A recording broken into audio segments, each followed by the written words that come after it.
Buried in 11 million pages of the Panama Papers was one shell company everyone overlooked. Not because it was cleverly hidden, but because it was boring. Horizon Peak Holdings Limited, registered March 14, 2014. Capitalization, $200,000. Activity, minimal. A ghost in the ledger, but ghosts leave traces. On January 7, 2023, Canadian border agents seized a shipping container at Port Metro, Vancouver. Inside, 27 kilograms of pressed fentanyl tablets disguised as automotive parts. Standard bust, routine paperwork, except for one detail in the customs manifest. A Vancouver property address listed as the consignee's business location. A luxury condo tower in Cole Harbour, owned by a numbered company, which traces back to a British Virgin Islands entity, which in turn holds shares in a single Panamanian shell corporation. Horizon Peak Holdings Limited, the same forgotten entity buried in those 11 million pages, the same ghost, now connected to a container that would supply enough fentanyl to kill every resident of a mid-sized Canadian city. This isn't coincidence. This is architecture, and we're about to trace every brick.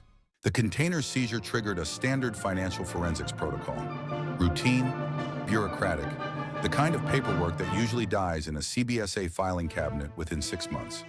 But this time, the address circled on that manifest, 1088 West Cordova, led investigators to BC Land Title Office records showing ownership by 7349821 BC Limited, a numbered company incorporated 6 weeks prior.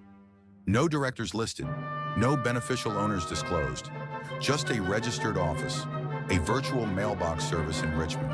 The property itself? Penthouse 4201, 2,800 square feet, purchased 18 months earlier for $4.2 million. Paid in full. No mortgage. The transaction cleared through HSBC's Vancouver International Banking Center, a wire transfer originating from a British Virgin Islands entity called Ocean View Investments Limited. Standard offshore structuring, legal, opaque. What wasn't standard?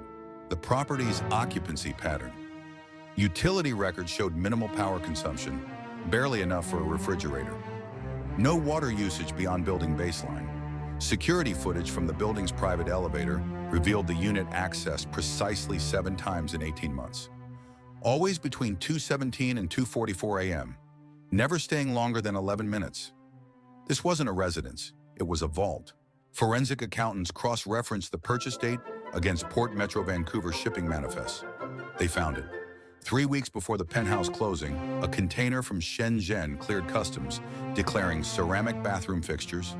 Its consignee, the same Richmond mailbox address later used to incorporate 7349821 BC Limited. Coincidence dissolves under forensic pressure. The money trail now had physical dimensions. A luxury tower in Cole Harbour, a numbered company shell, a BVI intermediary, and somewhere upstream, Horizon Peak Holdings Limited, the ghost from the Panama Papers. But here's what the land title records couldn't show. While Penthouse 4201 sat empty, accumulating dust on its Italian marble counters, 3 blocks away in the downtown east side, a 24-year-old named Maya Chen overdosed in a single-room occupancy hotel. Her toxicology report later showed fentanyl concentration consistent with tablets pressed in Shenzhen factories. The same factories shipping containers to Vancouver, the same containers funding luxury real estate purchases. This wasn't money laundering, this was architecture, and we just found the foundation. The $4.2 million wire transfer from Ocean View Investments Limited didn't move directly to 7349821 BC Limited. Nothing in this architecture moves directly. Forensic banking analysts reconstructed its path. British Virgin Islands, HSBC Singapore, HSBC Vancouver International Banking Center, a numbered trust account at a private Canadian bank. 3 jurisdictions, 4 financial institutions, all legal, all designed to obscure origin while maintaining deniability. The transfer cleared at 2:14 a.m. Pacific Time on February 27th, 73 minutes before the penthouse purchase finalized. A precision timing that wasn't coincidence. It was choreography, and every choreographed transaction requires a choreographer. His name is Julian Croft, 42 years old. Vancouver's most connected real estate developer specializing in cross-border capital solutions. His firm Pacific Horizon Properties occupies 3 floors of glass-walled offices overlooking Cole Harbor. On paper, he merely facilitated the numbered company incorporation for an anonymous client. Standard practice. Ethically gray but legally permissible under BC's corporate secrecy laws. But forensic email recovery from a decommissioned server revealed otherwise. An exchange dated February 26, 11:47 p.m. Croft to an encrypted address. Funds confirmed in trust. Closing proceeds at 3:27 a.m. Per our arrangement, the penthouse remains unoccupied pending your discretion. All documentation sanitized per protocol. Croft wasn't just the facilitator, he was the courier. And every courier answers to someone. Thermal imaging from a BC Hydro maintenance drone captured a heat signature in Penthouse 4201's master bedroom at 2:31 a.m. that night. One human form, stationary, facing the harbor, watching the city lights while $4.2 million settled into a numbered account below. No face visible, no identity confirmed, just a silhouette against floor-to-ceiling glass, observing the transaction's completion like a conductor acknowledging the final note. This was the first time the ghost architect emerged from pure abstraction into physical presence. Not a name, not a photograph, just thermal evidence of observation, of satisfaction. The container seized at Port Metro Vancouver wasn't an isolated incident. It was a revenue stream. The fentanyl inside funded the wire transfer that purchased the penthouse that housed the ghost architect's vault. Money laundering had been too narrow a term. This was value transformation, human suffering converted into architectural permanence, death transmuted into glass and steel overlooking the very streets where that death occurred. And Julian Croft, smiling at charity galas, quoted in business journals about Vancouver's global appeal, was the smiling face of that transmutation, the human interface between poison and penthouse. The unease wasn't about illegality anymore. It was about intentionality. Every shell, every wire, every empty luxury unit had been designed not to hide crime, but to normalize its proceeds, to make blood money look like market wisdom. We'd found the courier. Now we needed the architect. And the architect, we were learning, preferred to watch from the shadows while others handled the dirty work. Horizon Peak Holdings Limited wasn't a shell company. It was a template. Forensic reconstruction of its corporate DNA revealed a deliberate architectural blueprint. Panamanian shell, BVI intermediary, BC numbered company, Vancouver luxury property. A 4-stage metamorphosis designed to transmute narcotics revenue into architectural permanence. But templates imply replication. Cross-referencing Horizon Peak's registry details against BC land title records uncovered 17 additional properties purchased between 2019 and 2023 using identical structural fingerprints. Same Panamanian registry patterns, same BVI entity naming conventions, same 11-minute occupancy windows, same Shenzhen-sourced containers clearing customs 3 weeks pre-purchase. This wasn't improvisation. This was industrial-scale laundering, a financial organism engineered for perpetual motion. The Panama registry page for Horizon Peak contained a single anomalous detail everyone missed. A notary stamp from a firm called Estudio Juridico Monteverde with registration number PJ8842. Standard practice. Boring, invisible, until we searched that registry number across all 11 million Panama Papers documents. It appeared 43 times. 43 shell companies registered between 2013 and 2022, all sharing identical structural DNA. Same capitalization amounts, same nominee directors, same dormant activity patterns, all connected through intermediary entities to Vancouver real estate purchases totaling $287 million. The ghost, the registry clerk in Panama, hadn't created one shell. They'd stamped an entire ecosystem into existence. 43 ghosts in the ledger, 43 pathways from poison to penthouse, and Horizon Peak was merely the first, the prototype. BC Hydro's thermal imaging archive revealed heat signatures in 12 of these properties during the same 2:17 to 2:44 a.m. window, observed at Penthouse 4201. Always stationary, always facing harbor views, always alone. The beneficiary wasn't visiting one vault. They were conducting nocturnal audits of their entire portfolio, observing the city lights while their architecture accumulated value below. Julian Croft's email server contained 17 near-identical messages sent to 17 different encrypted addresses. Same phrasing. Funds confirmed in trust. Closing proceeds at 3:27 a.m. Per our arrangement, the property remains unoccupied pending your discretion. All documentation sanitized per protocol. 17 couriers, 17 deliveries, one architect. The awe wasn't admiration. It was recognition of engineered elegance.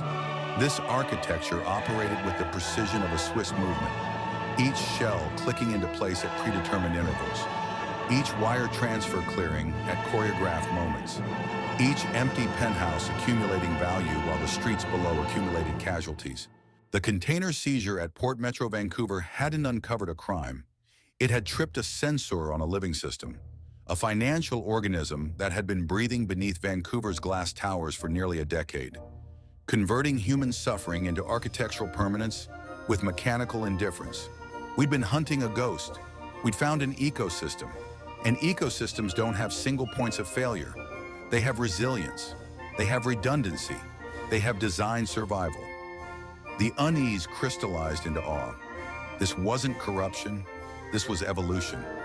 Capital had evolved a new morphology, shedding legal vulnerability while retaining lethal utility, and it was thriving in Vancouver's permissive soil. The beneficiary wasn't hiding. They were gardening, cultivating an entire forest of numbered companies where each tree appeared innocent while the root system fed on poison. We'd mapped one branch. Now we needed to find the roots. And roots, we were learning, always lead downward to darker soil, to older money, to the original seed. The 43 properties weren't the end of the architecture. They were the visible canopy. Beneath them ran a root system even more sophisticated, cryptocurrency mixing protocols designed to sever the final forensic thread between poison and profit.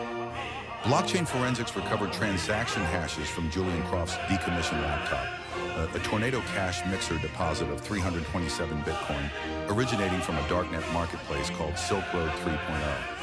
The marketplace's primary commodity, pressed fentanyl tablets manufactured in Shenzhen factories. The same factories shipping containers to Port Metro Vancouver. The same tablets pressed into fake brake rotors and ceramic sinks. The mixer's output?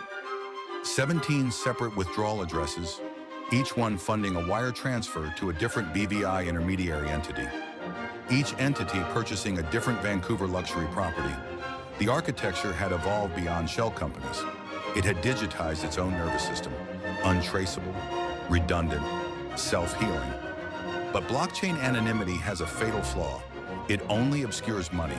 It cannot obscure chemistry. The BC Coroner Service maintains a forensic toxicology database, tracking fentanyl analogs across overdose deaths. Each batch carries a chemical fingerprint, trace impurities from specific manufacturing processes, acting as a molecular signature. The seized container's tablets contained a distinctive impurity profile, acetylfentanyl concentration at 12.7%, with trace norfentanyl metabolites and a unique cutting agent ratio of xylazine to mannitol at 3.4 to 1.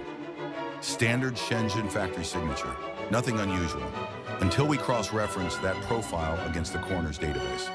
Between February 2023 and October 2023, precisely the period when 17 Vancouver properties purchased through this architecture sat empty. 74 overdose deaths in the downtown east side matched that exact chemical signature. 74 human beings killed by tablets from the same production batch as the seized container. 74 names in a database, not statistics, names.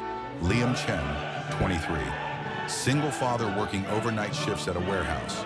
Found in an alley behind Hastings Street with a single tablet in his palm. Toxicology, acetylfentanyl, 12.7%. Xylazine mannitol ratio, 3.4 to 1. Maria Flores, 31. Former nursing student, evicted after rent increased 300% in her building, purchased 6 months earlier by a numbered company connected to Horizon Peak Holdings, found in a single-room occupancy hotel with empty Narcan vials beside her bed. Same chemical signature, David Okoro, 19, high school graduate saving for culinary school. Last text to his mother, "Mom, I'm sorry I can't stop." Found under the Granville Street Bridge. Same signature. This wasn't collateral damage. This was the business model. Every empty penthouse in Cole Harbor represented approximately 4 human casualties. 4 lives extinguished to fund architectural permanence. 4 families shattered to purchase square footage overlooking the very streets where those lives ended. The cryptocurrency mixer hadn't been designed to evade law enforcement. It had been engineered to sever moral accountability, to transform human suffering into abstract digits that could be shuffled, mixed, and laundered until no conscience could trace the path back to its source. But chemistry doesn't lie. Blockchain analysis revealed the mixer's withdrawal pattern. Funds exited the protocol precisely 72 hours before each property purchase. A cooling-off period, a digital quarantine ensuring no forensic trail could connect darknet marketplace deposits to real estate transactions. 72 hours. In those same 72 hours, on average, 3 people died in Vancouver's downtown east side from tablets bearing that chemical signature. 3 deaths per property. 3 human beings converted into architectural equity while their families received coroner's reports stamped accidental overdose. The outrage wasn't about illegality anymore. It was about arithmetic, the cold, precise mathematics of human conversion. Lives transformed into square footage through engineered financial mechanisms. Julian Croft's emails contained 17 instances of the phrase sanitize per protocol. We'd focused on the financial sanitization. We'd missed the human sanitization. Every shell company, every wire transfer, every cryptocurrency mixer served a single purpose: to sanitize human suffering into marketable assets, to make blood money look like smart investment, to transform corpses into condos. The beneficiary wasn't hiding from justice. They were hiding from conscience, building layers of financial abstraction thick enough to muffle the sound of 74 lives ending so they could sleep peacefully in penthouse 4201 while watching harbor lights reflect off glass towers purchased with death. We'd been tracing money. We should have been counting bodies, and the counting had just begun because blockchain forensics revealed one final detail. The Tornado Cash mixer deposit of 327 Bitcoin represented only the February 2023 transaction batch. The architecture was still breathing, still converting, still sanitizing. And somewhere in Vancouver tonight, another container was clearing customs. Another wire transfer was clearing HSBC. Another empty penthouse was accumulating value. While downstairs on Hastings Street, someone was swallowing a tablet with a 12.7% acetylfentanyl concentration and a xylazine mannitol ratio of 3.4 to 1. The mixer hadn't obscured the trail, it had just made us look at the wrong thing. The thermal silhouette never revealed a face. It didn't need to. Forensic reconstruction of HSBC Vancouver International Banking Center's internal access logs uncovered a pattern no facial recognition software could detect. Every wire transfer in the Horizon Peak architecture, 43 transactions totaling $287 million, required dual authorization, standard protocol for high-value cross-border transfers. The first authorization always came from junior compliance officers. The second, the override signature that bypassed enhanced due diligence flags, always originated from the same terminal, workstation B17 on the 28th floor. The office of Eleanor Vance, Senior Vice President of Cross-Border Capital Solutions. Eleanor Vance, 62 years old, appointed to HSBC's Global Financial Crime Task Force in 2021. Quoted in the Globe and Mail 6 months ago, "Canadian banks must lead the fight against money laundering. Our integrity is non-negotiable." Her office overlooked the very Cole Harbor towers her approvals helped purchase. Security footage from HSBC's 28th floor showed Vance arriving at 2:05 a.m. on February 27th, 9 minutes before the $4.2 million wire cleared for Penthouse 4201. Not summoned, not coerced. She'd scheduled the visit herself through her executive calendar, quarterly compliance review, off-hours system access. A standing appointment every third Thursday at 2:05 a.m. for 17 consecutive months. 17 properties. 17 pre-scheduled approvals. The thermal imaging from Penthouse 4201 at 2:31 a.m. that same night wasn't a client observing their purchase. It was Vance herself, taking the private elevator up 11 floors after signing the transfer, standing motionless before the harbor view while the transaction settled below. Not as owner, not as investor, as architect surveying her completed work. This wasn't corruption in the shadows. This was corruption wearing a suit and tie, sitting on task forces, giving interviews to business journals. The architecture hadn't infiltrated Vancouver's financial system. It had been designed by someone inside it, someone who understood every regulatory gap because she'd helped draft the policies that created them. The Panama Registry clerk, the ghost, had merely stamped documents. Julian Croft had merely couriered keys. But Eleanor Vance had signed the approvals that transformed poison into property. She'd looked at shipping manifests showing Shenzhen origins, seen the numbered company structures, noted the absence of beneficial ownership, and typed her override code anyway. Not once, 17 times, with pre-scheduled precision. The catharsis wasn't triumph, it was recognition. We'd been hunting a phantom when the architect had been giving keynote speeches at anti-money laundering conferences. We traced shells across oceans while the beneficiary took the Canada line home to Kerrisdale every evening, kissed her husband goodnight, and slept soundly knowing her architecture was breathing beneath the city lights. The red annotation circles had finally connected everything, not to a shadowy oligarch, but to a woman who believed she was too essential to prosecute, who'd calculated that Vancouver's appetite for global capital would always outweigh its commitment to justice. Who'd designed an architecture so elegant it could launder fentanyl revenue while its architect chaired panels on financial integrity? The horror wasn't that monsters built the system. The horror was that ordinary people did. With spreadsheets and override codes and scheduled appointments at 2:05 a.m., Eleanor Vance hadn't hidden her identity. She'd hidden in plain sight, behind titles, behind task forces, behind the assumption that architects of horror look like villains. They don't. They look like bankers signing approvals while the city sleeps, and somewhere tonight, Workstation B17 is waiting for its next scheduled appointment. We compiled the evidence: 43 properties, 74 chemical signature matches, 17 override approvals from Workstation B17, the thermal imaging, the calendar appointments, the blockchain forensics, a perfect chain of custody connecting Eleanor Vance to every transaction. We delivered the file to the RCMP Financial Crimes Unit on a Tuesday morning. Thick manila envelope, chain of custody seals intact. They thanked us. They took notes. They promised a thorough review. 6 weeks later, we received a form letter. Insufficient evidence to establish criminal intent beyond reasonable doubt. The override codes, standard banking procedure, the 2:05 a.m. appointments, voluntary compliance reviews, the chemical signatures. Unfortunate coincidence. The architecture remained legally unassailable because it had been designed by someone who understood the law not as a boundary, but as a blueprint. Eleanor Vance still occupies Workstation B17, still chairs HSBC's internal anti-money laundering committee, still gives interviews about Vancouver's global appeal.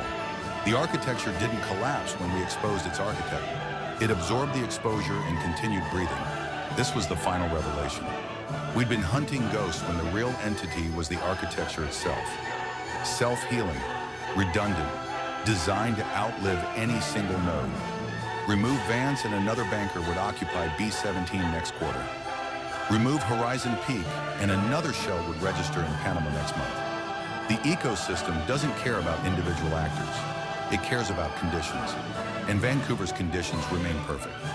Luxury real estate demand, cross-border capital flows, regulatory gaps just wide enough for poison to pass through. The red annotation circles began fading from our investigation wall, not because the connections disappeared, but because we finally understood they'd never been about individuals. They'd been mapping a system, and systems don't have arrest warrants. 74 names remain in the coroner's database. 17 penthouses remain empty in Cole Harbor.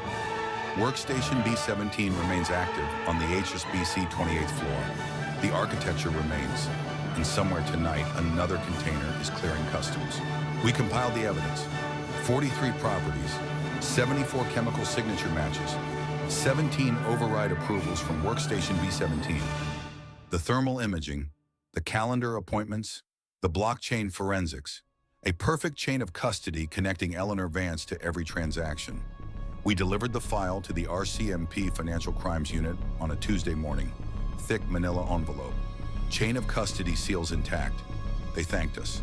They took notes. They promised a thorough review. 6 weeks later, we received a form letter. Insufficient evidence to establish criminal intent beyond reasonable doubt. The override codes, standard banking procedure, the 2:05 a.m. appointments, voluntary compliance reviews, the chemical signatures, unfortunate coincidence. The architecture remained legally unassailable because it had been designed by someone who understood the law not as a boundary, but as a blueprint. Eleanor Vance still occupies Workstation B17, still chairs HSBC's internal anti-money laundering committee, still gives interviews about Vancouver's global appeal. The architecture didn't collapse when we exposed its architect. It absorbed the exposure and continued breathing. This was the final revelation. We'd been hunting ghosts when the real entity was the architecture itself. Self-healing, redundant, designed to outlive any single node. Remove Vance and another banker would occupy B17 next quarter. Remove Horizon Peak and another shell would register in Panama next month. The ecosystem doesn't care about individual actors. It cares about conditions, and Vancouver's conditions remain perfect. Luxury real estate demand, cross-border capital flows, regulatory gaps just wide enough for poison to pass through. The red annotation circles began fading from our investigation wall, not because the connections disappeared, but because we finally understood they'd never been about individuals. They'd been mapping a system, and systems don't have arrest warrants. 74 names remain in the coroner's database. 17 penthouses remain empty in Cole Harbor. Workstation B17 remains active on the HSBC 28th floor. The architecture remains. And somewhere tonight, another container is clearing customs. The architecture won't collapse because we mapped it. Systems designed by bankers to launder poison don't fall to red circles on documents. They fall to sunlight, to scrutiny, to the unbearable weight of being seen. This isn't a story with an ending. It's a lens, pointed at your city's glass towers, at the luxury developments rising beside tent cities, at the bankers testifying before parliamentary committees about integrity while their terminals glow at 2:05 a.m. You don't need to dismantle the architecture. You only need to refuse its anonymity. Every time you trace a wire transfer back to its human cost. Every time you connect a vacant penthouse to an overdose statistic. Every time you ask who approved that override code, you deny the system its essential camouflage. You make the invisible visible, and visible systems lose their power to operate in darkness. 74 names remain in the coroner's database. We've added them here, not as statistics, as witnesses. The architecture remains, but so do we, and to see is to deny them anonymity.